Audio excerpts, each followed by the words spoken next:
Hallo und herzlich willkommen. In diesem Video lernst du alle Fragewörter im Deutschen, aber nicht nur das. Wir schauen uns auch an, wie du sie mit den richtigen Präpositionen und Kasus verwendest. Fragst du dich manchmal, wo oder wohin? Wer, wen oder wem?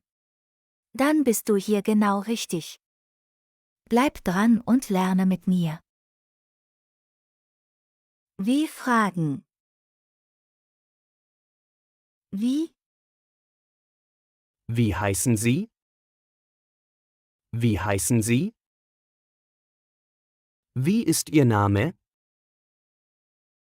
Wie ist Ihr Name? Wie ist Ihr Familienstand? Wie ist Ihr Familienstand? Wie ist Ihr Handynummer? Wie ist Ihr Handynummer? Wie alt bist du? Wie alt bist du? Wie geht's dir? Wie geht's dir? Wie spät ist es? Wie spät ist es? Wie schreibt man Auto? Wie schreibt man Auto? Wie lange arbeitest du heute? Wie lange arbeitest du heute? Wie oft trinkt ihr Orangensaft? Wie oft trinkt ihr Orangensaft? Wie viel Geld hast du? Wie bitte? Wie viel Geld hast du? Wie bitte? Wie viel? Wie viel kostet das? Wie viel kostet das? Wie viele? Wie viele Kinder hast du? Wie viele Kinder hast du? Wann? Wann heiratet ihr? Wann heiratet ihr? Wann hast du Urlaub? Wann hast du Urlaub? Was? Was ist das? Was ist das? Was sind Sie von Beruf? Was sind Sie von Beruf? Wer? Wer ist das? Wer ist das?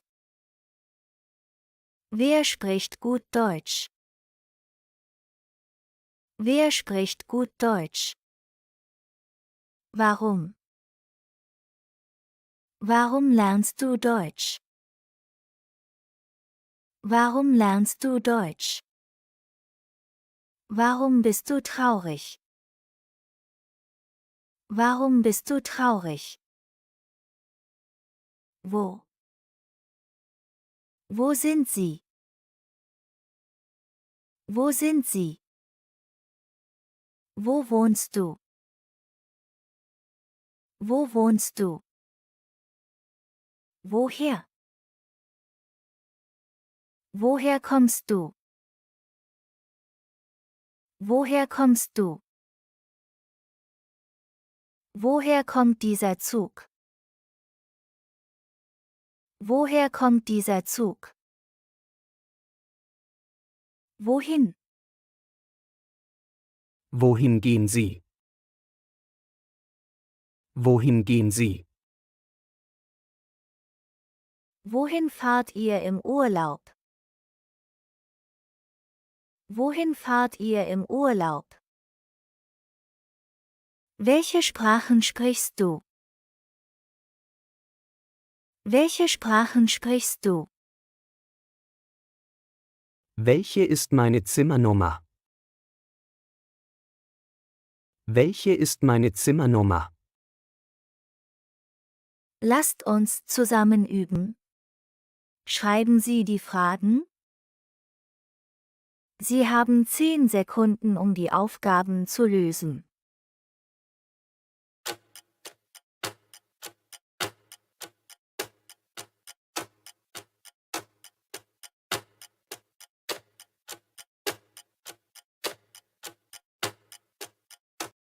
1. Wie heißen Sie? 2. Wie alt bist du? 3. Wo wohnen Sie? 4. Wann arbeiten Sie? 5. Wie bitte? Hallo und herzlich willkommen. In unserem heutigen Video lernen wir, wie man Fragen im Nominativ, Akkusativ und Dativ stellt.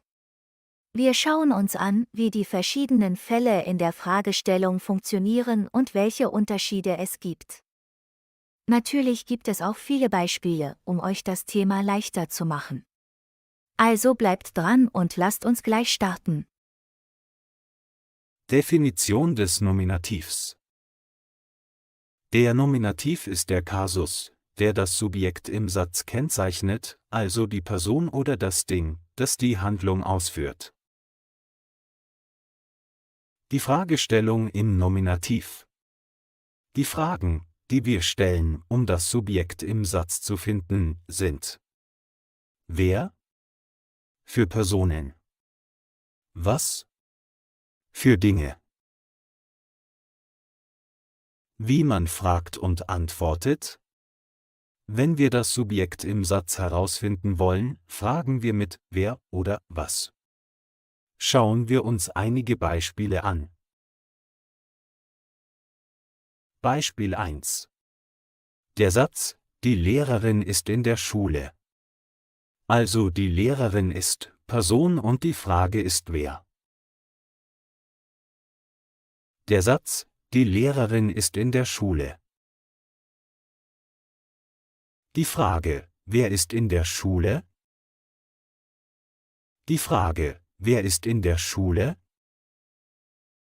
Die Antwort 1: Die Lehrerin ist in der Schule. Die Antwort 1: Die Lehrerin ist in der Schule. Die Antwort 2: Sie ist in der Schule. Die Antwort 2: Sie ist in der Schule. Beispiel 2. Der Satz: Der Apfel hängt am Baum. Also der Apfel ist Ding und die Frage ist was. Der Satz: Der Apfel hängt am Baum. Die Frage: Was hängt am Baum? Die Frage: Was hängt am Baum? Die Antwort 1: Der Apfel hängt am Baum. Die Antwort 1: Der Apfel hängt am Baum.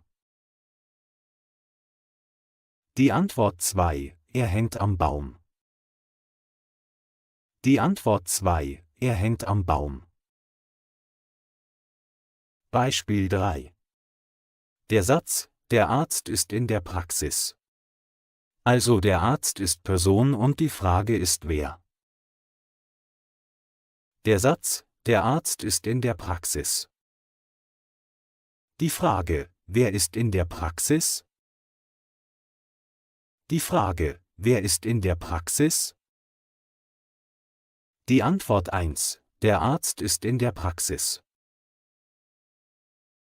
Die Antwort 1: Der Arzt ist in der Praxis. Die Antwort 2: Er ist in der Praxis. Die Antwort 2: Er ist in der Praxis.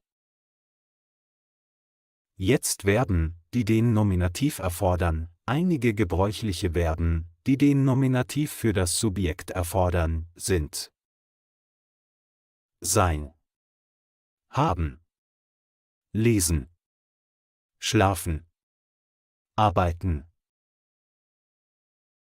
Und jetzt zusätzliche Beispiele. Beispiel 4. Satz: Das Kind spielt im Park. Frage: Wer spielt im Park? Antwort: Das Kind spielt im Park. Satz: Das Kind spielt im Park. Frage: Wer spielt im Park? Antwort: Das Kind spielt im Park. Beispiel 5. Satz: Die Blume blüht im Garten. Frage: Was blüht im Garten? Antwort: Die Blume blüht im Garten. Satz: Die Blume blüht im Garten. Frage: Was blüht im Garten? Antwort: Die Blume blüht im Garten. Beispiel 6. Satz: Der Mann liest ein Buch. Frage: Wer liest ein Buch? Antwort: Der Mann liest ein Buch. Satz: Der Mann liest ein Buch. Frage: Wer liest ein Buch? Antwort: Der Mann liest ein Buch. Zusammenfassung: In dieser Lektion haben wir gelernt, dass der Nominativ im Deutschen verwendet wird, um das Subjekt im Satz zu kennzeichnen. Wir haben die Fragewörter wer und was benutzt, um das Subjekt zu identifizieren. Wir haben auch verschiedene Beispiele gesehen, die die Verwendung des Nominativs in einfachen Sätzen veranschaulichen.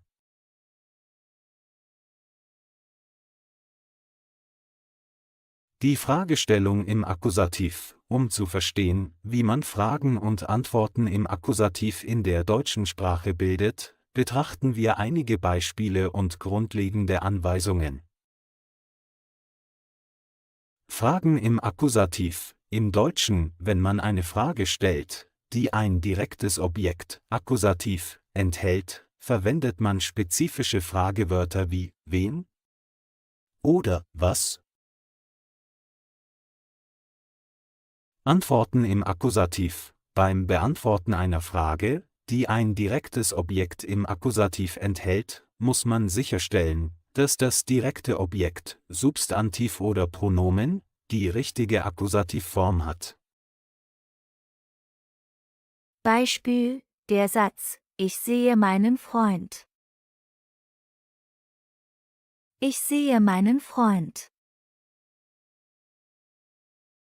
Meinen Freund ist das direkte Objekt im Akkusativ. Und die Frage ist: Wen siehst du? Wen siehst du? Ich kaufe ein Buch. Ich kaufe ein Buch. Ein Buch ist das direkte Objekt im Akkusativ. Was kaufst du? Was kaufst du? Und jetzt einfache Regeln. 1. Wenn wir nach Sachen fragen möchten, benutzen wir das Fragewort was. 2. Wenn wir nach den Personen fragen möchten, benutzen wir das Fragewort wen. Beginnen wir mit dem Fragewort was? Ich habe einen Computer. Ich habe einen Computer. Was habe ich? Was habe ich? Sie fährt das Auto. Sie fährt das Auto. Was fährt sie? Was fährt sie? Er hat eine Mütze. Er hat eine Mütze. Was hat er? Was hat er? Wir haben ein Haus. Wir haben ein Haus. Was haben wir? Was haben wir?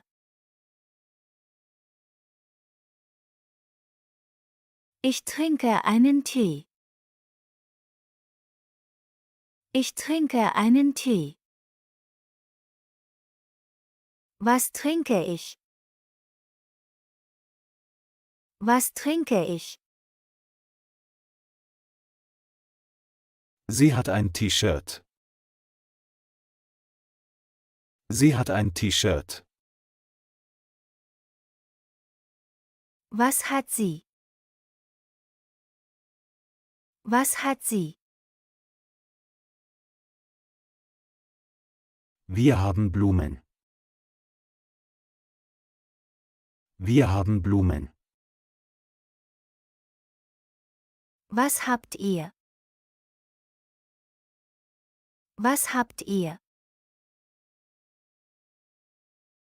Jetzt Beispiele mit dem Personen- und mit dem Fragewort wen. Hans kennt die Eisverkäuferin. Hans kennt die Eisverkäuferin. Wen kennt Hans?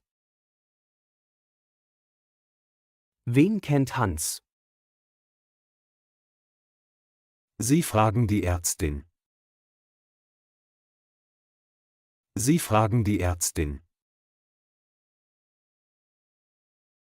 Wen fragen Sie? Wen fragen Sie? Die Oma bemerkt den Dieb. Die Oma bemerkt den Dieb. Wen bemerkt die Oma? Wen bemerkt die Oma? Der Lehrer fragt den Schüler. Der Lehrer fragt den Schüler. Wen fragt der Lehrer? Wen fragt der Lehrer? Ich sehe den Briefträger. Ich sehe den Briefträger. Wen sehe ich? Wen sehe ich? Ich frage das Mädchen.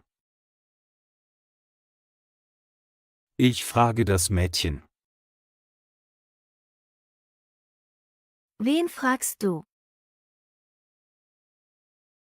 Wen fragst du? Der Nachbar hört die Kinder. Der Nachbar hört die Kinder. Wen hört der Nachbar? Wen hört der Nachbar? Wen rufst du an? Ich rufe meinen Bruder an. Was machst du heute? Ich mache meine Hausaufgaben. Wen besuchst du? Ich besuche meine Großeltern. Wen rufst du an? Ich rufe meinen Bruder an.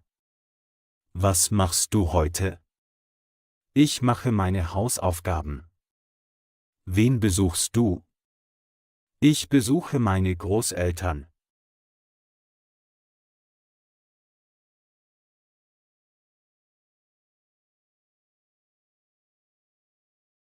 Zusammenfassung: Wen wird verwendet, um nach Personen zu fragen? Akkusativobjekt. Was wird verwendet, um nach Dingen oder Handlungen zu fragen? Akkusativobjekt.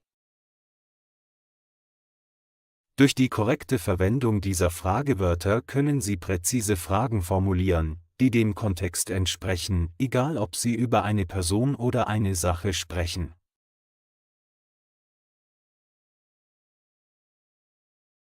Einfache Regeln. 1. Im Dativ können wir nicht nach den Sachen fragen. 2. Wenn wir nach den Personen fragen möchten, benutzen wir das Fragewort wem? Jetzt machen wir zusammen Beispiele. Beispiel 1. Ich helfe dem alten Mann. Ich helfe dem alten Mann. Wem helfe ich? Wem helfe ich? Der Computer gehört dem Schüler. Der Computer gehört dem Schüler.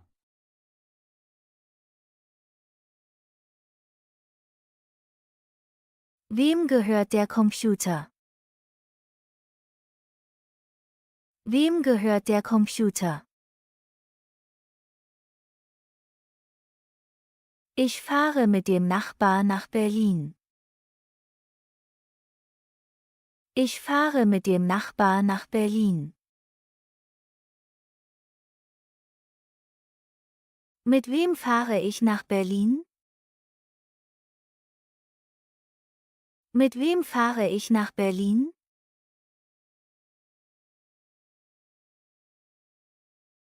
Ich danke der netten Frau. Ich danke der netten Frau.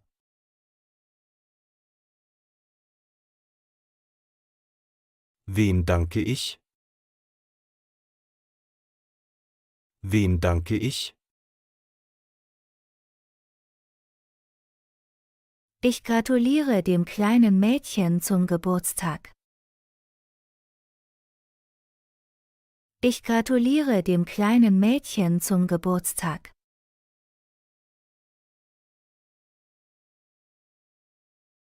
Wem gratulieren Sie zum Geburtstag?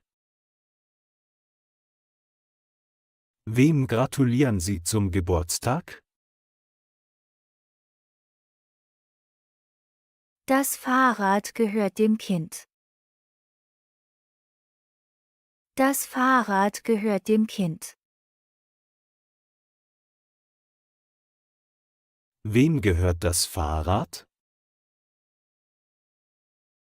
Wem gehört das Fahrrad? Sarah hilft der netten Nachbarin. Sarah hilft der netten Nachbarin. Wem hilft Sarah? Wem hilft Sarah?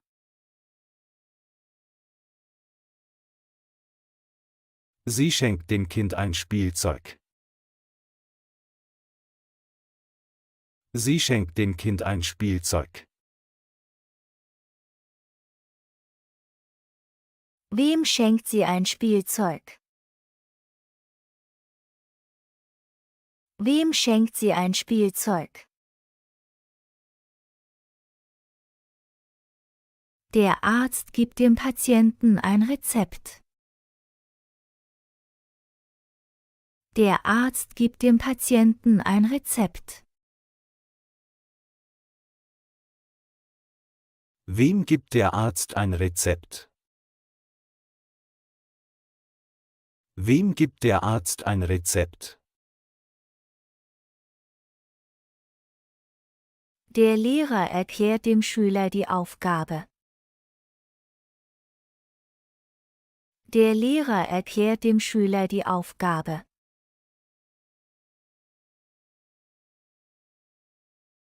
Wem erklärt der Lehrer die Aufgabe? Wem erklärt der Lehrer die Aufgabe? Der Lehrer spricht mit dem Schüler über die Hausaufgaben. Der Lehrer spricht mit dem Schüler über die Hausaufgaben. Mit wem spricht der Lehrer über die Hausaufgaben? Mit wem spricht der Lehrer über die Hausaufgaben? Der Dozent antwortet den Studenten. Der Dozent antwortet den Studenten. Wem antwortet der Dozent? Wem antwortet der Dozent?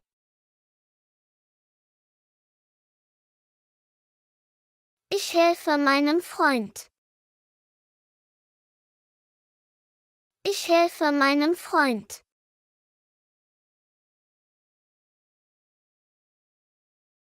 Wem hilfst du? Wem hilfst du?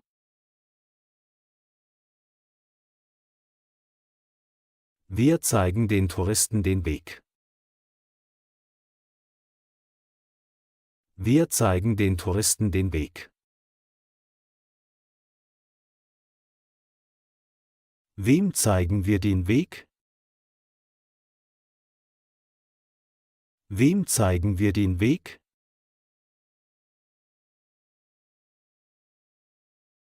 Ich spreche mit meiner Schwester. Ich spreche mit meiner Schwester. Mit wem sprichst du? Mit wem sprichst du?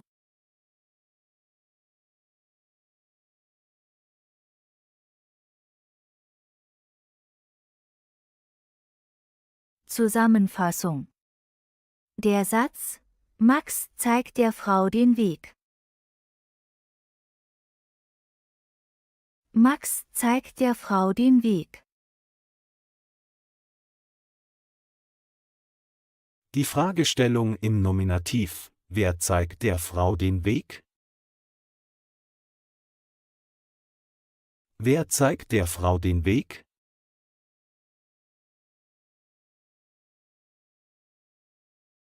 Die Fragestellung im Akkusativ: Was zeigt Max der Frau?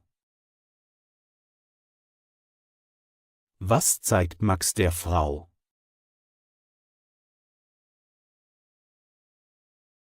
Die Fragestellung im Dativ: Wem zeigt Max den Weg?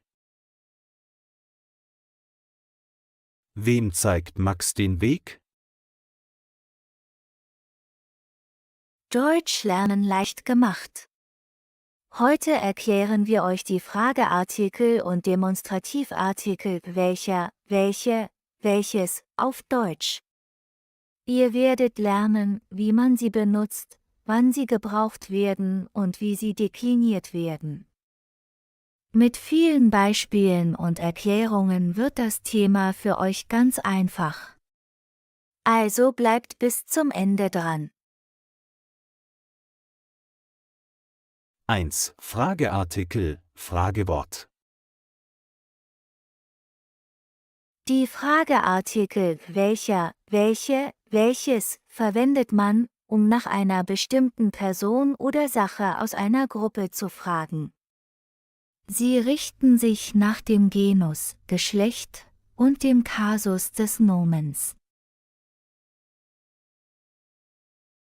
Frageartikel fragen nach einer Auswahl aus mehreren Möglichkeiten. Beispiele: Welcher Mann ist dein Lehrer?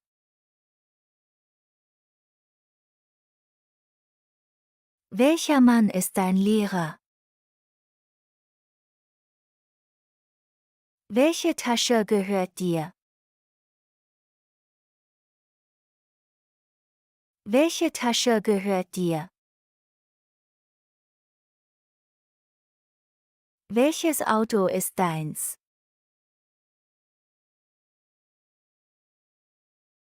Welches Auto ist deins? Welche Bücher sind interessant?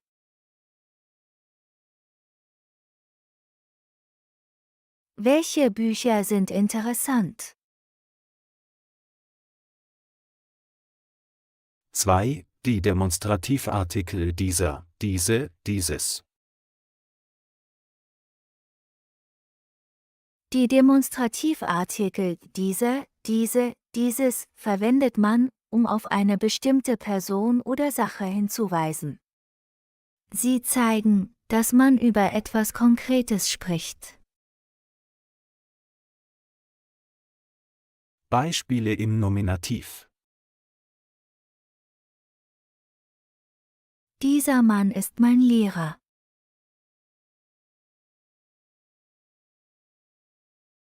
Dieser Mann ist mein Lehrer. Diese Tasche gehört mir.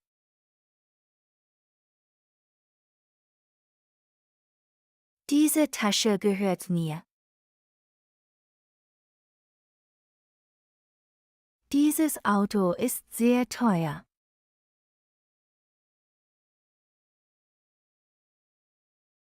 Dieses Auto ist sehr teuer.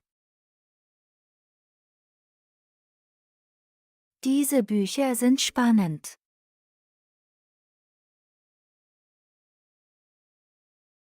Diese Bücher sind spannend. 3. Deklination von welcher, dieser.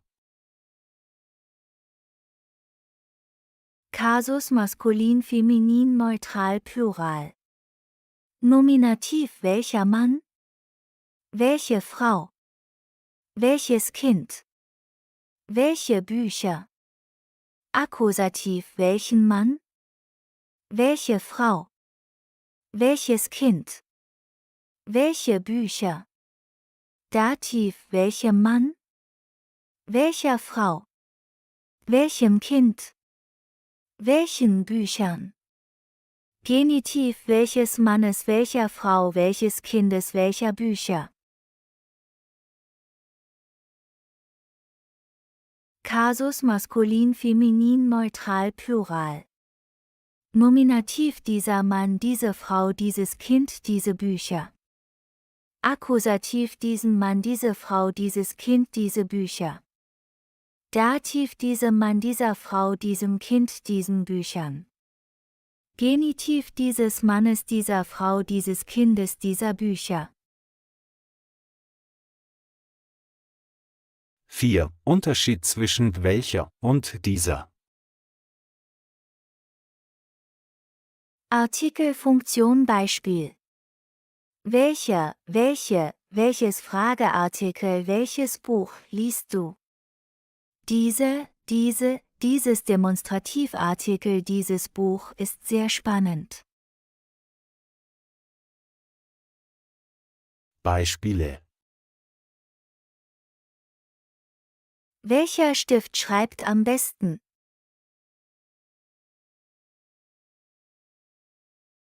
Welcher Stift schreibt am besten? Der hier ist gut. Der hier ist gut. Dieser hier schreibt am besten.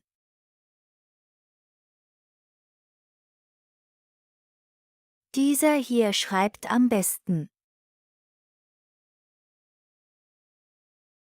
Welchen Mantel hast du gekauft?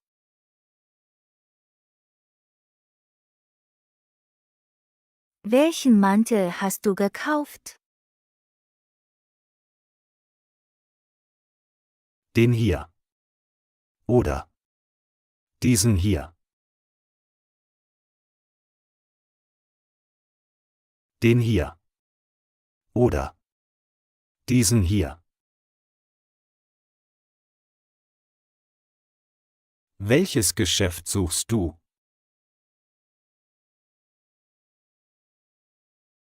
Welches Geschäft suchst du? Das dort. Oder dieses dort suche ich.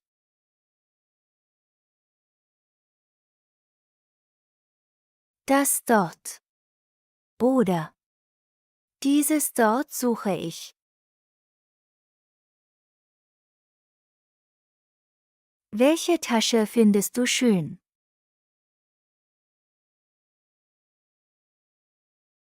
Welche Tasche findest du schön? Die da. Diese da finde ich schön.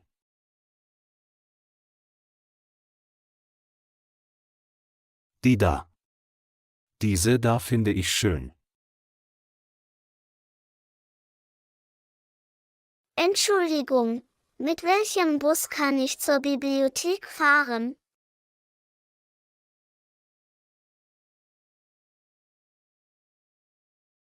Entschuldigung, mit welchem Bus kann ich zur Bibliothek fahren? Mit dem können Sie zur Bibliothek fahren.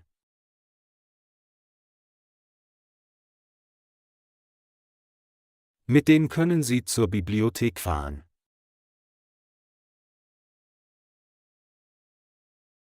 Mit diesem können Sie zur Bibliothek fahren.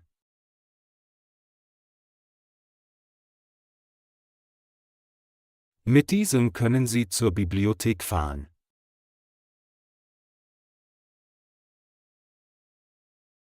Hallo Leute, heute lernt ihr Fragewörter für Verben mit Präpositionen kennen.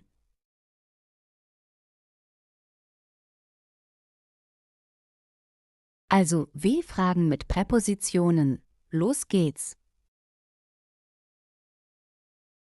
Ein Beispiel für Verben mit Präpositionen, das Verb träumen plus von Dativ. Ein Beispielsatz. Peter hat von seiner Ex-Freundin geträumt. Und die Frage für diesen Satz ist, von wem hat Peter geträumt? Ein anderes Beispiel. Peter hat von einer Weltreise geträumt. Peter hat von einer Weltreise geträumt. Wovon hat Peter geträumt? Wovon hat Peter geträumt? Wovon bedeutet eigentlich von was? Wovon hat Peter geträumt? Von einer Weltreise. Ein anderes Verb ist warten plus auf. Akkusativ. Ich warte auf meinen Freund. Ich warte auf meinen Freund. Und die Frage für diesen Satz lautet, auf wen wartest du? Auf wen wartest du? Ich warte auf den Bus. Ich warte auf den Bus. Und die Frage lautet, worauf wartest du? Worauf wartest du? 1. Für Fragen nach Personen kommt zuerst die Präposition und dann das Fragewort. Wen für Akkusativ, Beispiel, auf wen? Oder wem für Dativ, Beispiel, von wem? 2. Für Fragen nach Sachen oder Dingen bildet man das Fragewort. Wo plus Präposition, zum Beispiel wovon, oder wo plus R plus Präposition, zum Beispiel worauf? Wann braucht man dieses extra R? Wenn die Präposition mit einem Vokal beginnt, braucht man ein R, zum Beispiel worauf, woran, worüber. Beispiele. Für wen interessiert sich Thomas? Für wen interessiert sich Thomas? Er interessiert sich für Heike. Er interessiert sich für Heike. Wofür interessiert sich Thomas? Wofür interessiert sich Thomas? Er interessiert sich für schnelle Autos. Er interessiert sich für schnelle Autos. An wen denkst du oft? An wen denkst du oft? Ich denke oft an meine Schulfreunde. Ich denke oft an meine Schulfreunde. Woran denkst du oft? Woran denkst du oft? Ich denke oft an meine Schulzeit. Ich denke oft an meine Schulzeit. Um wen kümmert sich Klaus? Um wen kümmert sich Klaus? Klaus kümmert sich um seine kranke Mutter. Klaus kümmert sich um seine kranke Mutter. Worum musst du dich heute noch kümmern? Worum musst du dich heute noch kümmern? Ich muss mich noch um meine Wäsche kümmern. Ich muss mich noch um meine Wäsche kümmern.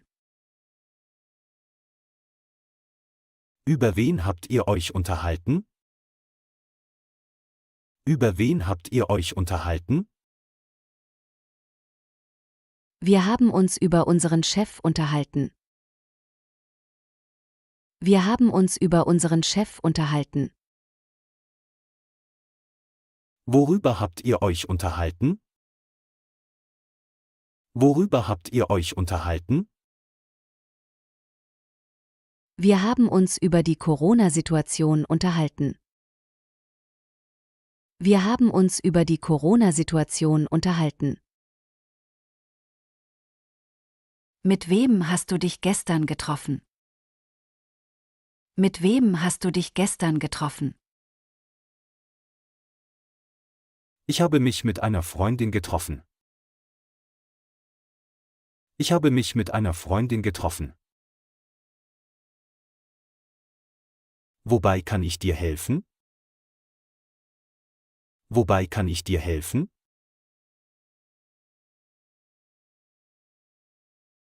Du kannst mir beim Abwaschen helfen.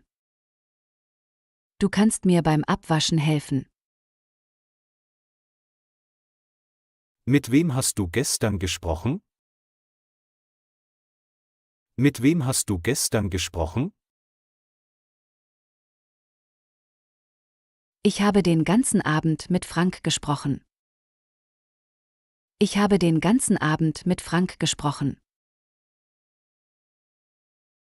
Worüber spricht der Lehrer? Worüber spricht der Lehrer?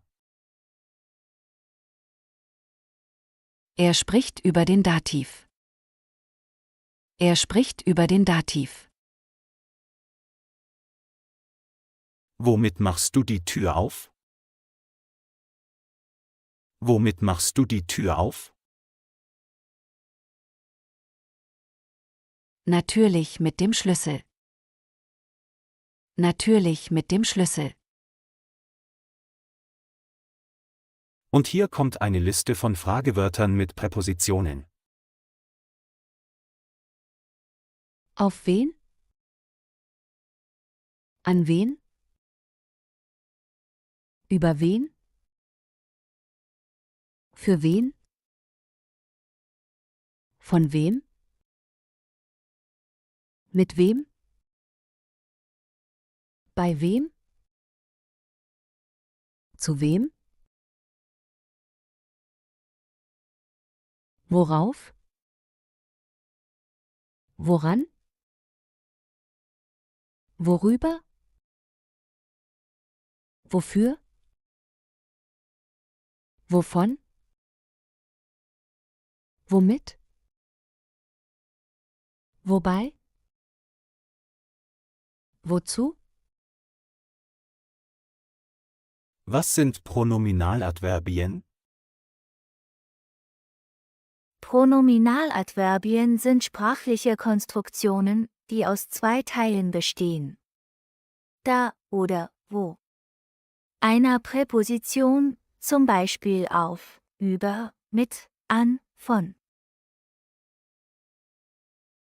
Sie ersetzen Sachen, Dinge oder Ideen in einem Satz und vereinfachen die Sprache.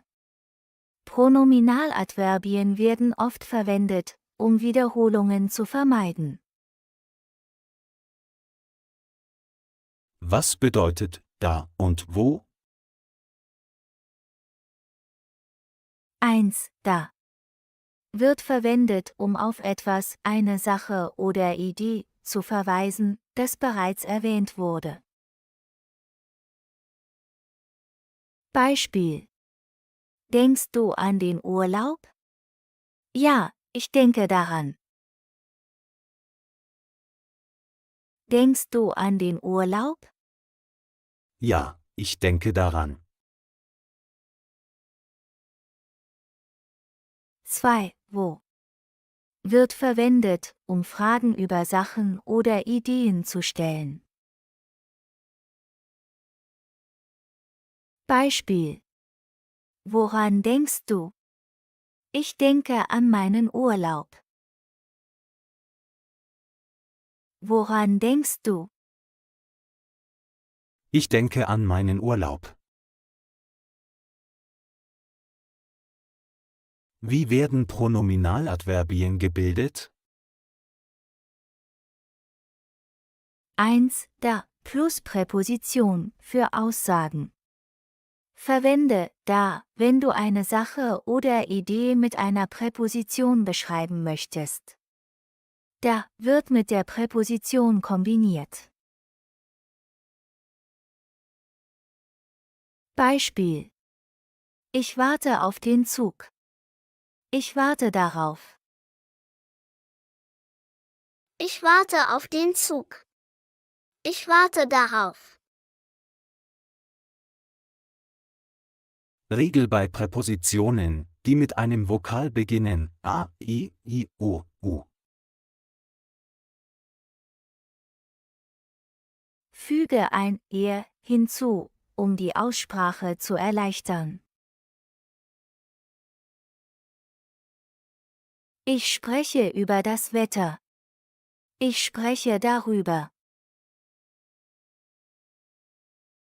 Ich spreche über das Wetter.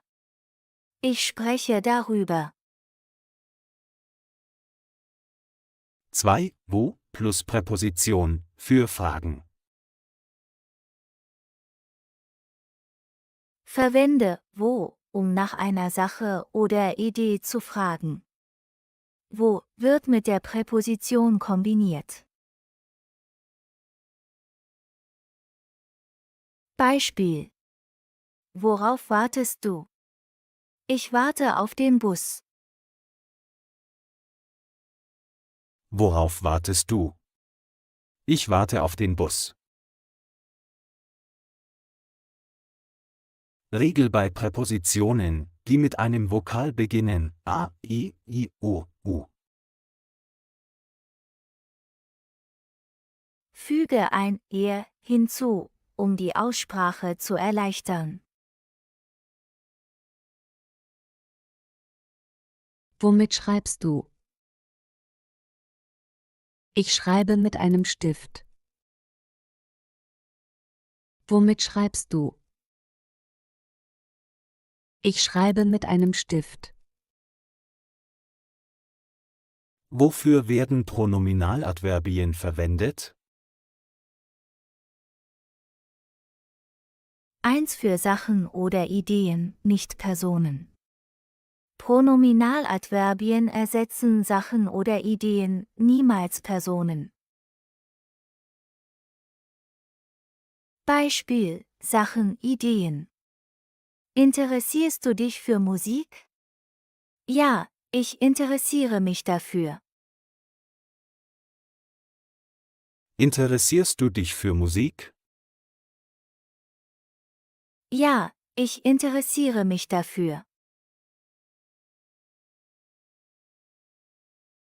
Beispiel: Personen.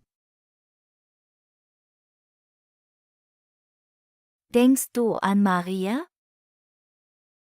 Ja, ich denke an sie.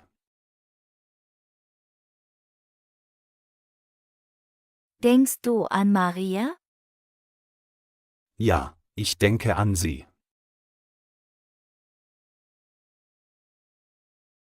2 um Wiederholungen zu vermeiden. Hast du über das Problem nachgedacht? Ja, ich habe darüber nachgedacht. Hast du über das Problem nachgedacht? Ja, ich habe darüber nachgedacht. Beispiele für häufige Präpositionen und ihre Pronominaladverbien.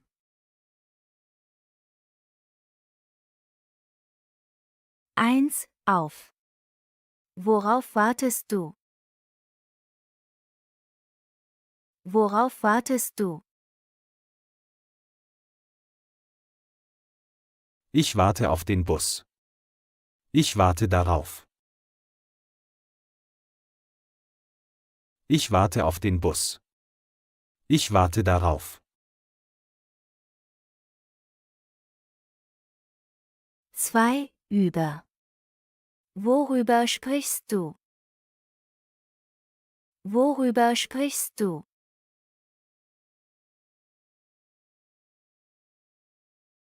Ich spreche über das Wetter. Ich spreche darüber. Ich spreche über das Wetter.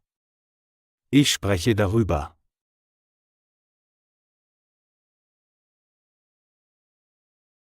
3. Mit. Womit schreibst du? Womit schreibst du? Ich schreibe mit einem Stift. Ich schreibe damit. Ich schreibe mit einem Stift. Ich schreibe damit. 4. Von. Wovon träumst du? Wovon träumst du? Ich träume von einem schönen Haus. Ich träume davon. Ich träume von einem schönen Haus. Ich träume davon. 5. Vor. Hast du Angst vor dem Tod? Hast du Angst vor dem Tod?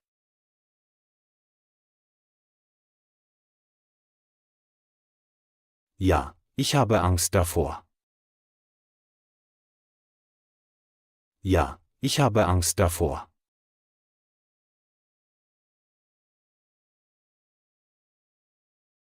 Hast du Angst vor Hunden? Hast du Angst vor Hunden?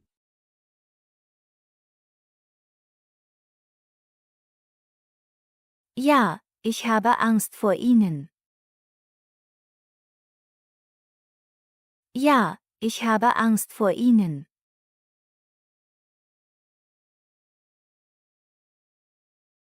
Ich spiele mit dem Ball. Ich spiele damit. Ich spiele mit dem Ball. Ich spiele damit.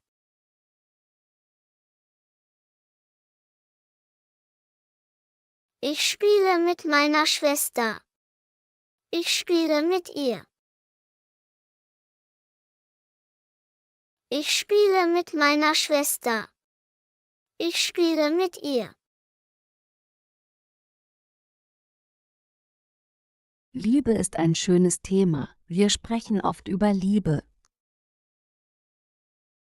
Wir sprechen oft darüber.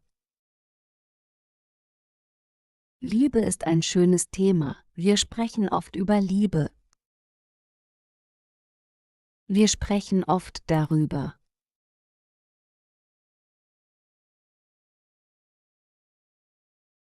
Er träumt davon, dass er ein eigenes Haus hat.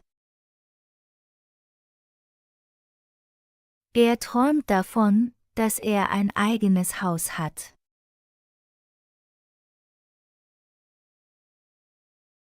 Zusammenfassung 1. Da, Gleichreferenz auf Dinge, Ideen, Sachen.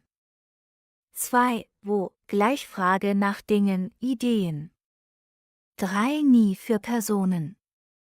Verwende stattdessen Pronomen wie ihn oder sie.